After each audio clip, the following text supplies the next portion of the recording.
Hello दोस्तों, स्वागत आप सभी का हमारे यूट्यूब चैनल स्टडी विद जीवन में। तो आज देखेंगे उत्तराखंड की अपकमिंग जॉब से रिलेटेड महत्वपूर्ण जानकारी लेटेस्ट आरटीआई के अनुसार, जिसमें कनिष्ठ सहायक, वाहन चालक, व्यक्तिगत सहायक आदि के बहुत सारे पदों के बारे में जानकारी हम लेंगे। इसी के साथ सरकार द्वारा एक नया जियो जारी किया गया है, जिसके तहत सरकार ने कहा है कि अब आउटसोर्स के माध्यम से जो भर्तियां होती थी उन पर रोक लगेगी। अब किसी भी प्रकार से आउटसोर्स से भर्तियां नहीं होंगी।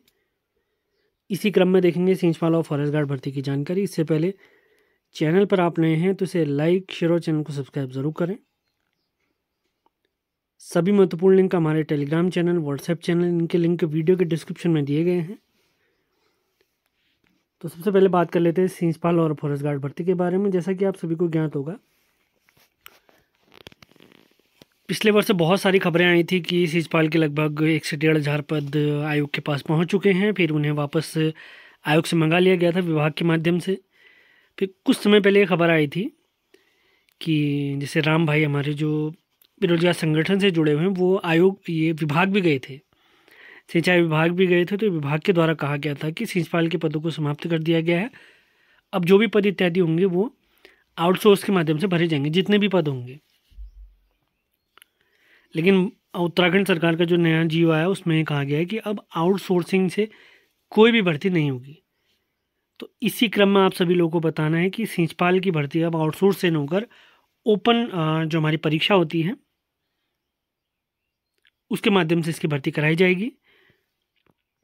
अब बात करें फॉरेस्ट गार्ड की, तो आउटसोर्सिंग का जो नुकसान है, यानी कि एजेंसी के माध्यम से बच्चों को जो भरा जाता था, उसमें नुकसान फॉरेस्ट गार्ड की भर्ती में भी होने वाला था।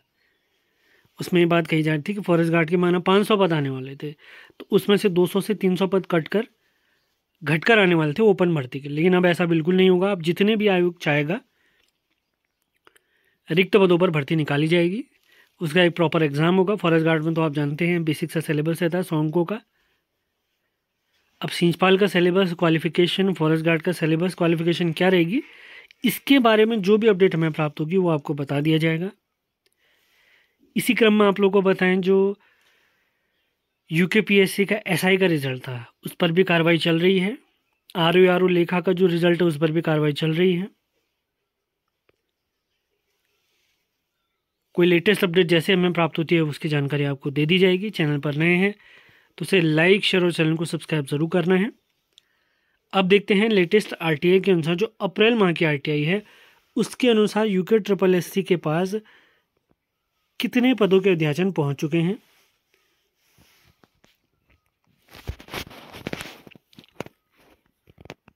यह आरटीआई मेरे एक दोस्त हैं जो आप सभी लोग जानते भी हैं, उन्होंने मुझे भेजी हुई है।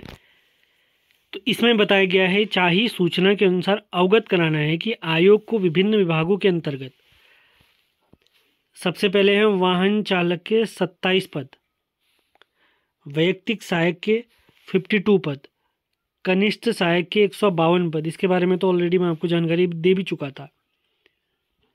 स्पेशल टाइगर गार्ड्स, इसके 81 रिक्त पदों के अध्याचन प्राप्त हुए हैं। इसी के अलावा स्नातक स्तरीय अर्हता के 416 रिक्त पदों को विज्ञापन जारी हो चुका है, जिसके फॉर्म भरने 15 अप्रैल से स्टार्ट हो चुके हैं और 15 मई तक इसकी डेट रहेगी, आप लोग जानते ही होंगे। और बाकी आयोग ने अपना एग्ज़ाम कैलेंडर भी जारी कर दिया है।